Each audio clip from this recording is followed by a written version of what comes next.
Hello everybody, welcome back to the channel. And it's been about a month since I started Hardboiled, so I thought it was time for an update video. And as you will all know, I'm a very slow reader, but I also like to read a lot of books at the same time. So although I do plan on doing videos as I go along when I complete a prompt, no prompts have yet been completed, but a few of them are underway. So I figured I would talk you through the ones that I have made some headway with already, and also some plans that I have come up with for the others. Without further ado, let's get started. I've closed the window because there was a bit of traffic noise there, but it is absolutely baking. We are having another heat wave, I suspect. It's all very sweaty over here, so apologies. First of all, I have a question for anyone who has read this book and seen this film. For all the adaptations, I have decided to do this one for a book that's been made into a film. Sorry about the shrink wrap that's still on this one. This is All of Us Strangers, which is a film that I really wanted to see the moment that I saw the advert at the cinema, and then promptly forgot to go and watch before they stopped showing it. It looks gorgeous and neon and possibly romantic. So yeah, this is one that definitely caught my eye. And then I realised it had been adapted from the book Strangers by Taichi Yamada. And I've been told that both of these are amazing. But which one do I go first? Because I don't want to ruin them. I don't want to ruin the film, I don't want to ruin the book. Guys, which one do I do first? So if any of you have got any advice for me on that one, that is something that I'm looking into. I've had a few chats with some fellow Hardboilers, is that what we're calling ourselves? Hardboilers? With some people in the Discord about adaptations, and yeah, that's going to be quite a difficult one for me, I suspect. I've got a couple of modern retellings that I'm thinking about. I was going to do Demon Copperhead, but then I kind of figured I'd have to do David Copperfield before that, and watching my dad read that book was not was not fun. Apparently it's quite miserable, so I think I might just read The Other Bennet Girl and go in for a modern retelling of Pride and Prejudice. And then I might read Pride and Prejudice because as a web series we all know that on Instagram some Ben Fenn, I'll put his @ down here, did a very, very good reenactment of the entire of the BBC series, and his Mr. Collins in particular was stunning. So yeah, that's a possibility. I would love to reread Pride and Prejudice. Maybe I'll just read Pride and Prejudice for all of them. I think that'll be a good reading year was had by all. The prompts that I have been focusing on mainly since I've started are the disability representation ones, because we've just had Disability Pride Month, so where better to start. And also I've got lots of books both on my non-fiction and fiction list that would fit the prompt for different representations. So that's a prompt I've been working on, and I have also been working on the subgenres prompt, for which I have chosen mystery and thriller. And the reason I chose this is because I wanted to read a lot of mysteries and thrillers, and it has been fun. It is the genre that I go to for escapism, it's the genre that I go to just for enjoyment. So I will talk you through the subgenres that I have picked. But before we do any of that, I would like to show you, and I'll just twist the camera here, my rainbow, which looks even better if you stack these all on top of each other. I'll see if I can find a picture. Here we go, this is them all stacked up, looking gorgeous. And I decided to do my rainbow with hardbacks, all at the same width, just so that it looks aesthetically pleasing. And I've now got to read my rainbow that I've made. So I'm going to show you my rainbow books as well. I'll show you my elements books that I have assembled, although I haven't ever watched Avatar, or I haven't watched Avatar. I don't know nothing about it, but I have gathered some elements for that as well. What else have I been up to? I was very, very pleased to find out that books that you are less than halfway into you can use for Hardboiled, because I have did have a few books on the go when I started the challenge, and I've got some ideas for what I'm doing there. And the hardest prompt on the list that for me is going to be the reading within that 60-day time frame before and after the release of a book, because if you miss that window, you've missed the prompt. So that is the most difficult one for me, and I have started. I've already kicked off with that one as well. So shall we have a look at my rainbow first? Number 1 on the rainbow, we've got a Guy Morpus book. I loved Black Lake Manor. It was a time travel-y mystery. I love any mystery genre hybrids, especially if there's like sci-fi elements. So a trial in 3 acts. I don't know if anything is going to get supernatural. The tagline is there's a killer in court, but are they in the dock? Which is something that Steve Kavanagh has done before, if you've read the book 13. So once I found out he had a new one out, it was very much straight in the bag. And as you can see, that's a lovely red one to start my rainbow off. Orange, we have James by Percival Everett, which I have universally been told is an amazing book. This is a modern day retelling of Huckleberry Finn from the point of view of James, who is known in the original book as Jim. And I've heard that this is an absolutely brilliant book. I'm very much looking forward to reading it, and I'll probably have this because obviously you can double up on each book can be used for 2 prompts. So I'm using this for the rainbow, and I will probably also use this one for year that the book was released, because this was quite a recent one. I could probably do the same thing with Guy Morpus. For yellow, again, another lovely new hardback, The Librarianist by Patrick DeWitt.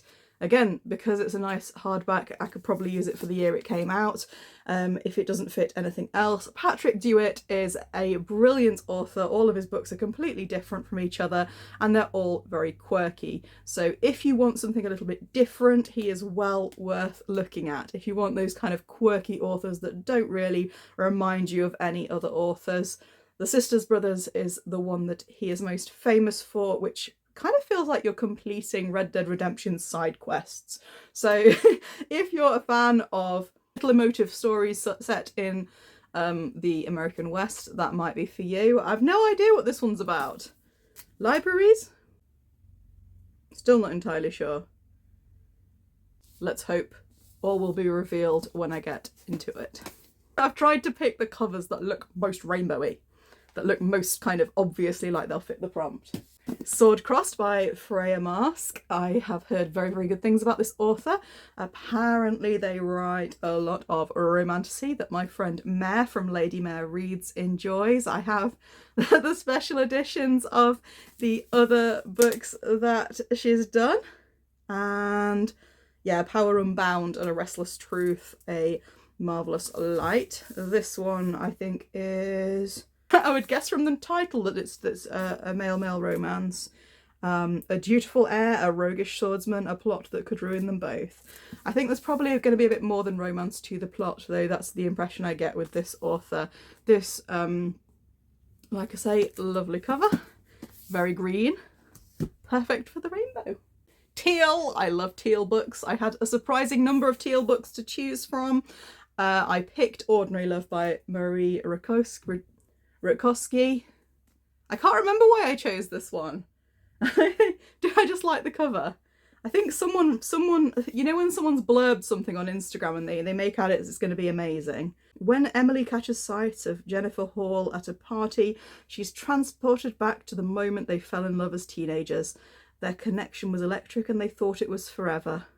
20 years later, Jen is an Olympic runner, the career she strived for, while Emily is living a picture-perfect life, Manhattan townhouse, 2 young children and a wealthy husband, Jack. But Jack's controlling behaviour is spiralling, and Emily has lost sight of who she once was. Now, despite Emily's fracturing marriage and the pressures of Jen's career, they're drawn back together by a magnetic attraction.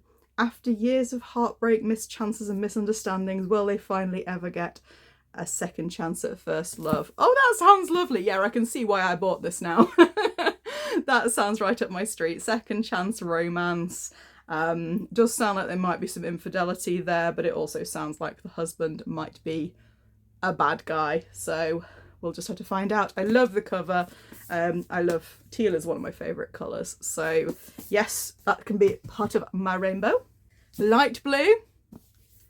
Hopefully this is light blue enough. It's light compared to, I've got this one for blue and this one for light blue. So I'm hoping the contrast will let me off. No one has complained when they've seen my rainbow, so. And David Nicholls, you are here. One Day is one of my favourite books. I've read a few other books by David Nicholls. A lot of David Nicholls' main characters give the same kind of energy, which can be a little bit annoying. There's a bit of a kind of diffident, wanting someone who's way out of their league, kind of like a lot of that. This one apparently is, I think this is going to be a romance again. It's people going for walks. I'm either going to love it or I'm going to think it's ghastly. So one way or the other. Someone that I respect on YouTube was talking about how dreadful One Day was the other day, and I'm still cross with them about it because that book was fantastic. We have And Mysterious Case of the Alperton Angels, Janice Hallett. Janice Hallett is the absolute queen of the epistolary cosy murder mystery. She has become very, very popular very, very quickly. This one seems to have, like I say, a sad background story to it, so I'm not sure how cosy it's going to be, but it's difficult because I don't know, like it looks like it's going to be cosy like her other ones because they've chosen the same style, but she does sometimes touch on the deeper issues as well, particularly with kind of the Twyford Code, which wasn't a massively brilliant book compared to the other ones. I particularly love, if you've read The Appeal, the Christmas Appeal is hilarious. You do have to have read The Appeal for it to, you know, for it to enjoy it just, you know, quite as much, but it made me laugh out loud. It was absolutely brilliant. Probably couldn't get much pinker than this.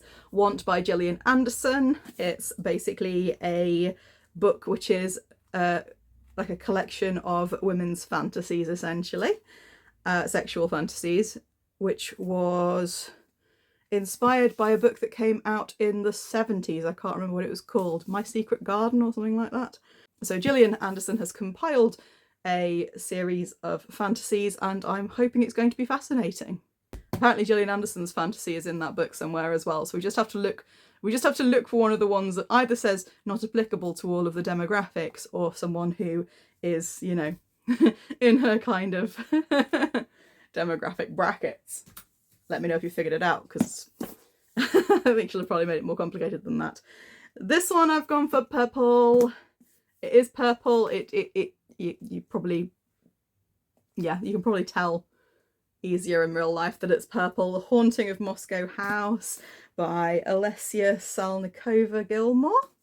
The library makes space for her in its depth, a silent shifting presence. It seems to intuit that Lily needs it. Maybe the ghosts do too. So this could be one I could use double up for ghosts, because obviously we do have the different creatures as a different prompt. And who knows, I do have a couple more possibles for that prompt. This is just a little side point. We've got Dangerous by Essie Fox, which is Lord Byron being accused of vampirism. So maybe this will do for vampires. I bought this at a recent talk. Essie was in conversation with Laura Shepherd Robinson, another fantastic historical writer. So that's a possibility. And also I have Once Was Willem, which is zombie reanimated, is zombie related, I think. And I've been told that this is a fantastic book by M.R. Carey. So this is the Inkstone edition. And yeah, so that's probably what I'm going to choose for that. Obviously I've got a lot of reading to do. I've got a lot to get through. Tell Me I'm Worthless. This might be ghost related as well because they are in a haunted house. So I'm assuming even if there aren't ghosts, it's kind of ghost adjacent. You know, sometimes it's difficult with supernatural books because it's a spoiler sometimes whether there's supernatural beings involved.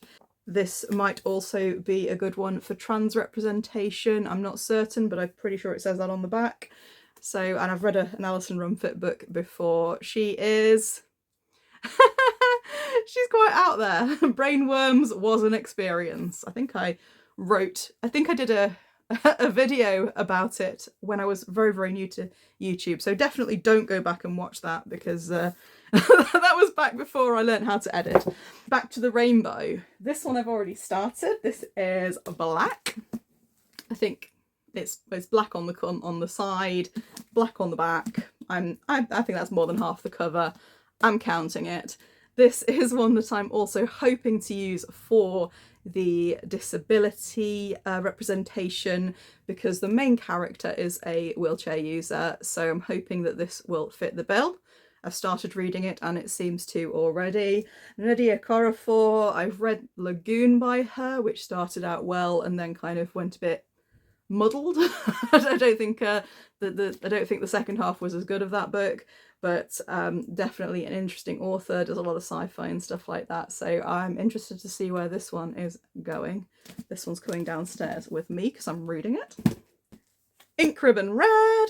This is I think this is the Goldsboro version, and Alex Pavesi wrote 8 Detectives, which was a wonderful meta mystery. If you like meta mysteries, that was a really good one.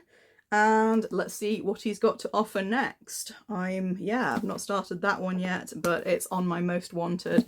So I've managed to squeeze it into the rainbow. We'll have to see if it fits any other prompts. They said to do silver or gold, but I've got one for each. Silver Nitrate by Sylvia Moreno Garcia. I've heard that this is okay. The last person that I spoke to about this book wasn't overly enthused, but they said it was all right. This is the Evernight version, I believe, from Elima Crate, but it's definitely silver, definitely fits in with the rainbow. And I should have read this last year, but didn't, but it'll give me something to look forward to coming up to Christmas. Murder at the Christmas Emporium by Andreina Cordani. The first book by this author was brilliant. It was a Christmas thriller set in a house, a lot better than a lot of other Christmas thrillers I've read. And I'm hoping if they do release a few more, I'll be able to do another video coming up to Christmas on Christmas crime, because it is something that I enjoy. So I'm going to pop those back on there. And finally, all 7 colours. And this has got the whole rainbow on it, and plus a couple of other colours. So I'm counting this one, and then we've got the different coloured edges as well. Whole spectrum. Tomorrow and Tomorrow and Tomorrow by Gabrielle Zevin, which I believe is video game adjacent. Most people have read this except me. So yeah, I'm going to use the Waterstones exclusive edition for that. So that's my rainbow. What do you think of my rainbow? Isn't it pretty? I'm just going to show it you again. There we go. Quite proud of that. Going through those again, I really want to read Ordinary Love. I really feel like that one, and it might do for bisexual representation as well, for the Queer for Bet. Next, let's have a talk about a book that I actually have read.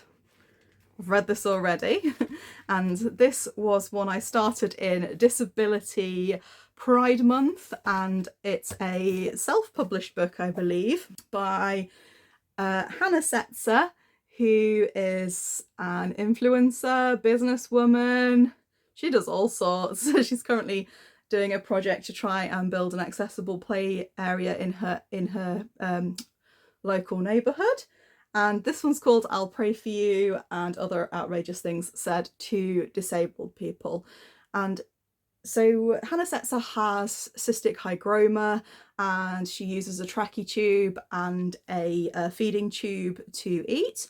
She has a visible facial difference, and it affects the way that she speaks. And she talks about the way that people make assumptions about her, and you know, the challenges that that can present with. And this is a really lively collection of essays, of stories about her life, falling down a manhole. I don't think that's a spoiler because the chapter is called The Time I Fell Down a Manhole. It's not the most polished memoir, but she has absolutely lots to say, and I would absolutely recommend this book. It was, and this is Chicken Lizzo apparently on the front. And part of what she likes to do is inspire people to move about. So basically, instead, she's gone from an emphasis on telling people to work out to telling people to move their bodies intentionally in the ways that they can. And it's for someone who does struggle to kind of motivate myself to move about. I did find it quite it kind of took a bit of the anxiety out of it for me, because it was like, right, I'm just going to do some intentional movement. And yeah, so she gets it. And yeah, this is a very interesting perspective. And yeah, absolutely. Even if you don't want to read this book, check out her Instagram, which is feedingtube, all one word, .fitness on Instagram, where she can, where she's basically blogging about her exercise and, all the things that she's been doing in terms of encouraging people to move about. So Hannah was great fun, and I very much enjoyed reading her book. I'm going to use Death of the Author for number 2. And I have a lot of non-fiction books about disability awareness, but I don't want to just do 5 books. I don't want to just do 5 books of non-fiction, because obviously disabled people absolutely should be in our fiction stories and having their own adventures. So I want to make sure I'm doing a good mix. But a few that I do have on the list that I think you might be interested in. So we've got Interabled, which is by Shane and Hannah Burkout. So I believe this is a book that's it looks like it's got a lot of interviews in it, as well as essays about themselves as an interabled couple, and interviews with other interabled couples that they know. I'm not familiar with the couple myself, but I'd be very interested to hear their story. And it looks pretty cheerful. It looks like it's going to be a nice, happy read. So looking forward to that. This is a book by To Exist As I Am by Grace Spence Green. So To Exist As I Am is about a doctor who is then involved in some kind of collision or accident. I'm not entirely sure what happens. I will have to find out and tell you. And they are obviously continuing as a doctor, and they're also a full-time, the way they describe themselves as a junior doctor and full-time wheelchair user. So it's basically about her story. And obviously, again, it's non-fiction, is what actually happened to her. And I'm already reading a book. Featuring a wheelchair user. So this one I probably won't be able to use for the prompt, but I could use it for non-fiction, and I'm sure it'll fit somewhere else, because I really want to read this book this year. This one as well, Who Wants Normal by Frances Ryan. Now, Frances Ryan did use a wheelchair throughout her teen years, and then developed, I believe, CFS-ME when she was in her 20s. And so this is a book about advocacy, and I think about advocating for yourselves as well. So it's not just about her, but basically they've called it The Disabled Girl's Guide to Life. As someone who does have certain physical limitations, I do think that this will be something that's quite a helpful book for me to read. So part memoir, part manifesto, and it explores various different aspects of disability and the way that it can affect your life. So I bought this when I was down in Station Books, and I'm hoping that I will get something out of it. There's another book on my non-fiction pile, which is called Disfigured by Amanda Leduc, I think. And this book is about representation in the media that we consume and how disability is portrayed. And it's mainly kind of how all of the bad guys seem to have, you've got Captain Hook with his hook. You've got, and whenever there is disability representation, it's usually the villain, which is a ridiculous way of looking at the world. And I am so glad that we are now getting more heroes, more protagonists, more basically main characters with disabilities in our fiction, because obviously I think it's about 1 in 5 of us lives with some degree of disability. So it's extremely important to represent. It's extremely important that people with disabilities can live full lives participating and being seen to participate too, because obviously the more we change people's attitudes, the easier life will be for everybody. Challenges like this can really help, because people are going to feel more seen and they're going to get their voices out there, which is hugely important. And I think when I was reading I'll Pray for You, Hannah Setzer talks about how the first time she saw someone who looked like her, she just felt overwhelmed by it, because it was like, you look like me, there's someone who looks like me out there. And that recognition is so, yeah, that kind of connection and recognition is you know, it can be very important to people. So we need everybody in our stories, and I'm glad that that seems to be changing for the better. Other books that I have as possibles for that one: All's Well by Mona Awad. This one apparently represents someone who has chronic pain, which can be hugely disabling, and something that isn't seen much in our stories. Mona Awad sometimes deals with issues well, sometimes deals with them in a way that I think is supposed to be satire but doesn't quite hit. I absolutely hated her first book, 13 Ways of Looking at a Fat Girl. Absolutely hated it, hated every minute of that book, but it was very clear that she was an excellent writer. So, and then I loved Bunny, so Bunny was fantastic.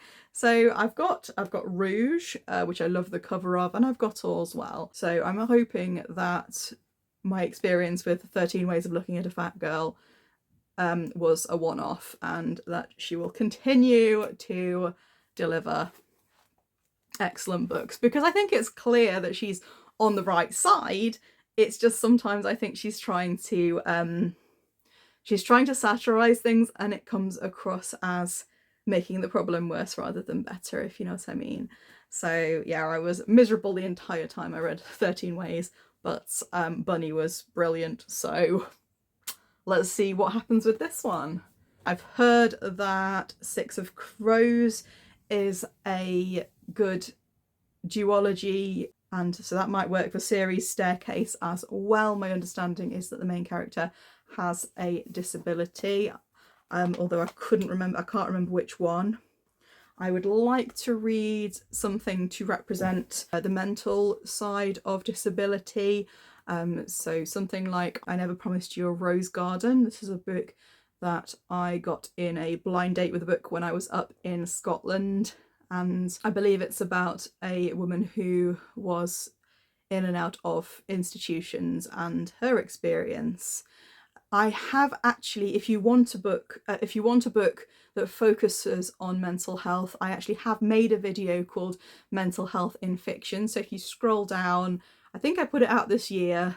That video is still available for you to watch if you want to know what a few of my picks would be for that particular prompt. I've got a couple of other graphic novels as well that might fit the bill for that. So I'm hoping when I've actually finished the prompt that I will be able to deliver a video telling you what I've learnt and what I've enjoyed, and recommending or not, depending on how the books went.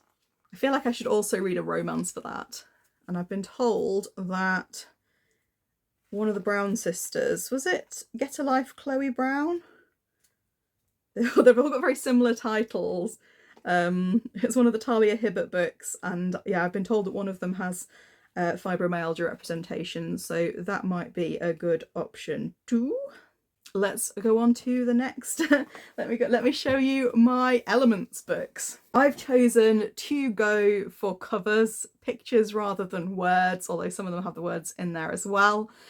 So we've got Water, Air, Fire and Earth, and I'll show you what I went for. Water Moon, Samantha Soto Yambao. This looks like it might be healing fiction. I think it's about a magical pawn shop. I did pawn as in like, what's pawnbrokers. Pawn as in like, you know, you drop your stuff off and get money for it. So I did start reading this and then stopped. So I need to start again, read this one, Water Moon. I've heard really good things about it, and this is such a beautiful cover. Just take a moment to appreciate it. I do particularly love the... Is that London? That looks like it might be the Gherkin. For Air, and this is a book I definitely want to read this year. Atmosphere by Taylor Jenkins Reid. This has a reversible dust jacket, but I can't figure out how to reverse it without it looking really bendy. And this is about... It's a sapphic book about astronauts in their 80s, and apparently there's a lot of peril in it. My friend Becky, who works for Farmington Community Library, did a fantastic video about this book and why you should read it, and it zoomed straight to the top of my list after listening to what she had to say about it, to the point that I was like, it sounds like this should be a Booker nominee. No.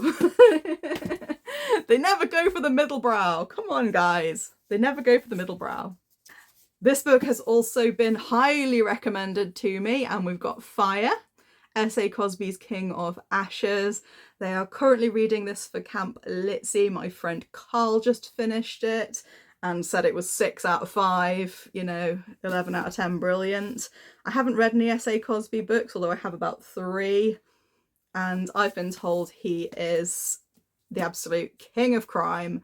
So, you know, gritty, realistic character studies, full of empathy, but also quite, I understand, quite violent. So I have every confidence that this is going to be a brilliant book.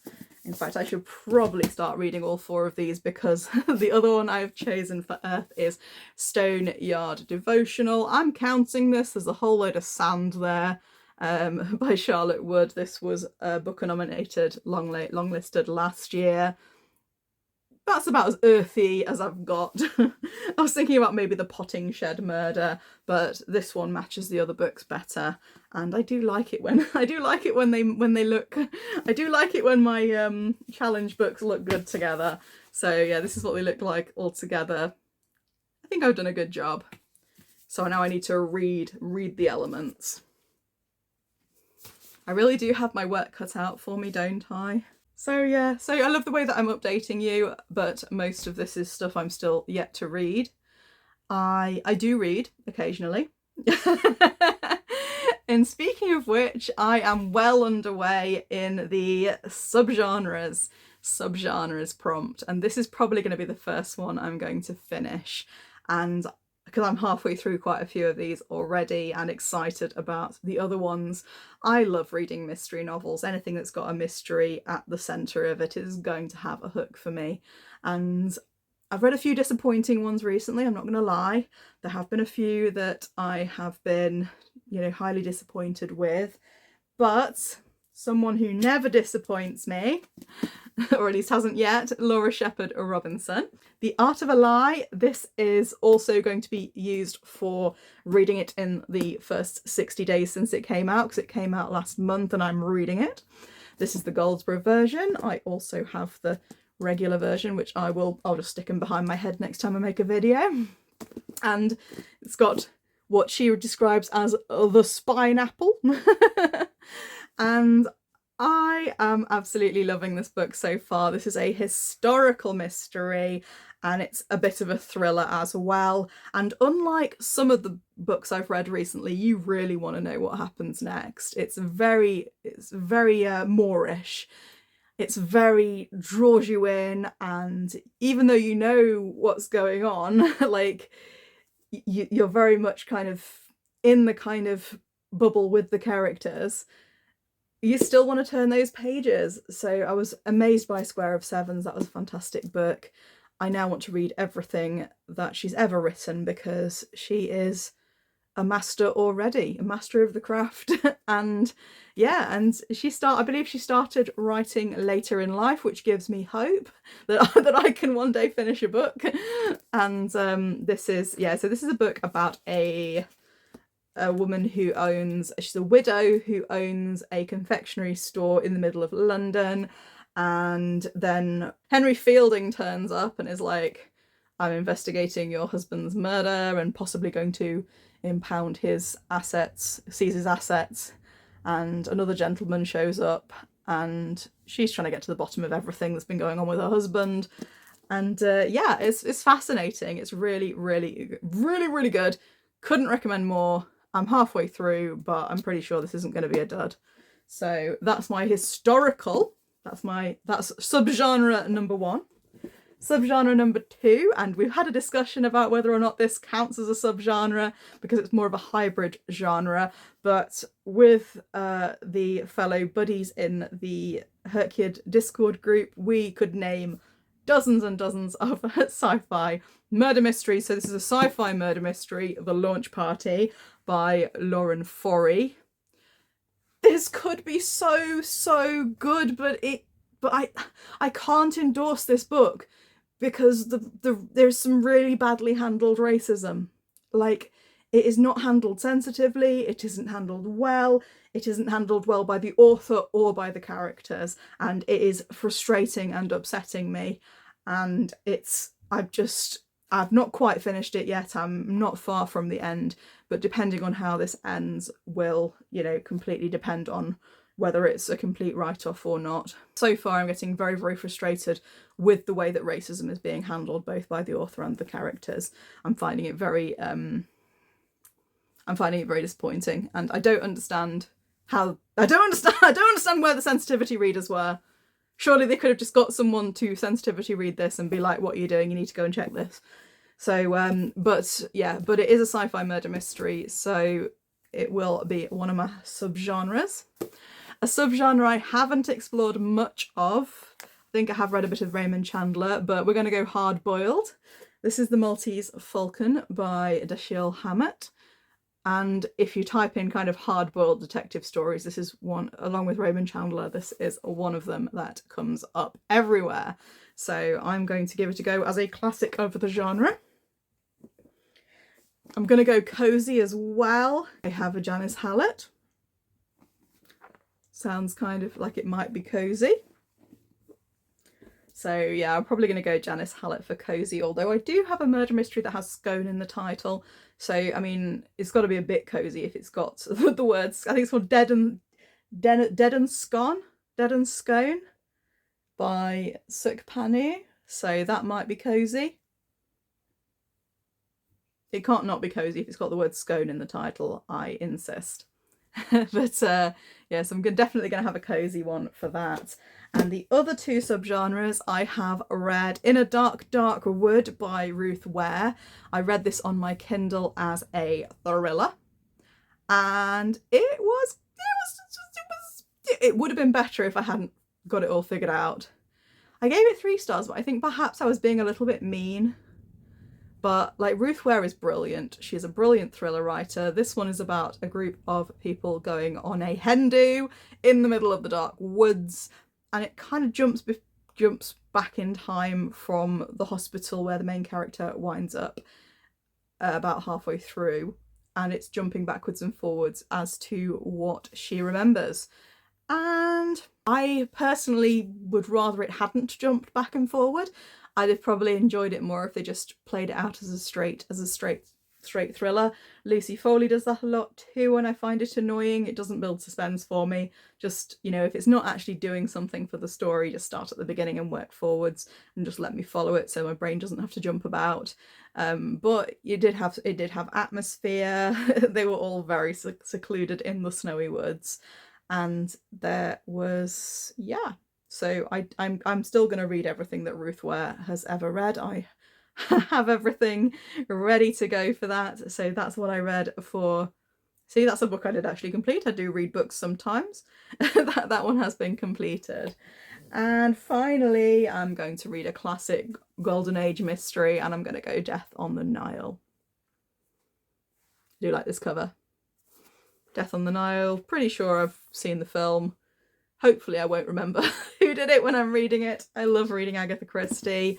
And the other one that I'm going to read of Agatha Christie's before I get to that, because I am working my way down all of the Poirot stories, and this is the next one on the list, is Dumb Witness, which refers to the dog who is unable to tell the protagonists what he has witnessed. And I think if I read this one first, this will fit for pets, because Bob is very much a pet. And he's adorable. He's a fox terrier. He's absolutely adorable. I did really enjoy the screen adaptation of this with David Suchet. So if you get a chance to watch it, it's a classic. Not sure what else I can fit that in with, but because it wasn't released in the last 10 years. But yeah, that's where we're up to. Did I have anything else to report or to discuss? Probably lots of things, but it's mainly just me pointing at books and saying I could read that. So books that I was already reading that I could probably do with a little bit of help, maybe categorizing. I was already reading Solenoid by Mircea Cartarescu, and I am definitely going to use that for translated fiction because it was translated from the Romanian. It was long listed for the International Booker earlier in the year but didn't get shortlisted, and I'm about 100 pages in and I have been for the last 3 months. So I might use that for award season as well, so probably translated and award season, or maybe just a book that's 500 or so pages because it's very long. Fourth Wing, it's got dragons in it. They could class as other creatures, although I was going to try and be a bit more creative than that because dragons are everywhere. I'm reading a book called Good Girl by Aria Arber. This was shortlisted for the Women's Prize. It's very beautifully written and possibly could be used for the BIPOC author's prompt. I believe the author's parents are from Afghanistan, and is she from Germany? I'm not sure. I'll have to double check that. But it's a very beautifully written book and there is bisexual representation, and also it's set in Europe. So if I was going for a book that's set in Europe, that is very much set on the continent. I'm reading a book called The Hotel by Daisy Johnson, which I am going to use the for my quote, which gives you a big clue as to what my quote is. Not. That could be used as a ghost as well, as a spirit. So I will give you an update on all of these books that I'm reading. My plan is to film videos as I go along and as I complete each prompt, but I'm probably going to cluster them towards the end because I tend to read a little bit of each. So nothing is going to get, I should be tackling it one at a time, but it's all kind of just a bit of a mess at the moment because organisation is not exactly my strong point. But I've had a really good time organising all these books, getting them all lined up, and I just need to get my house in a nice tidy state so that I can sit back with a cup of tea and get some reading done. I'm also planning on doing a vlog when I do my 24-hour reading challenge, the reading for 24 hours.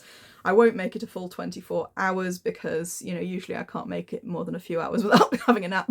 So yeah, I will be probably vlogging to keep myself on track, and I'll probably have to put my phone somewhere else as well because otherwise I'll get distracted.